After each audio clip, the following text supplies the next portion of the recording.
That day I was sitting in traffic on the 35W bridge, looking around, seeing what was happening, and something felt wrong.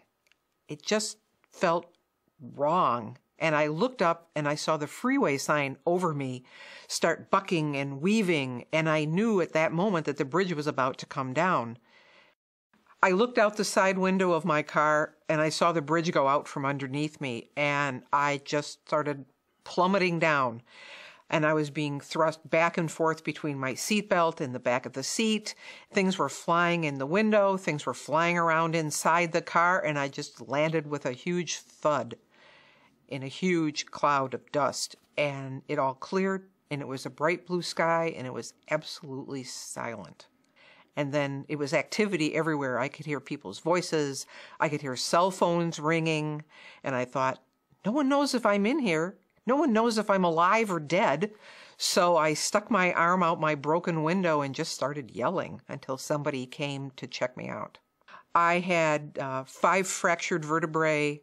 I had several broken ribs, and my left cheekbone was crushed, and my eye had fallen back into my head.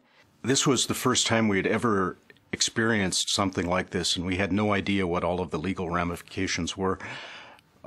We just needed to worry about Linda's health and that would get better.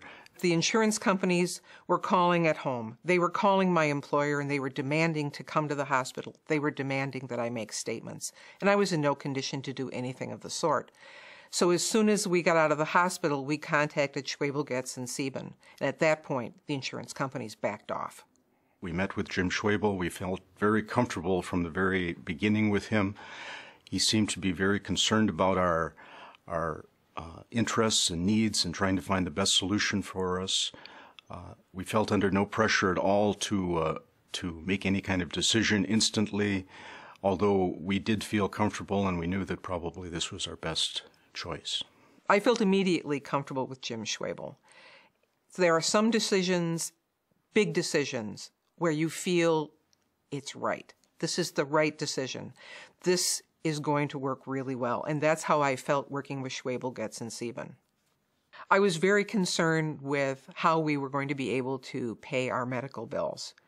We didn't know where the money was coming from, and I saw other bridge survivors losing their homes, going into bankruptcy, having to have benefits to raise money for their co-pays.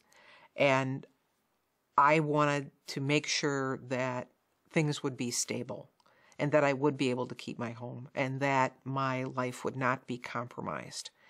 And I felt that at least one thing was secure. I had secure legal representation, and that made a big difference to both of us. Jim and the staff were very responsive to all our questions. I've heard of other people working with firms where you never know what was happening. You never knew what was happening day to day, month to month. And in this case, we felt fully informed. We believe that Jim Schwebel and Schwebel, Goetz, and Sieben were the strongest advocates we could have hoped for in this situation. He worked with me, and he worked with others to help get the best result possible.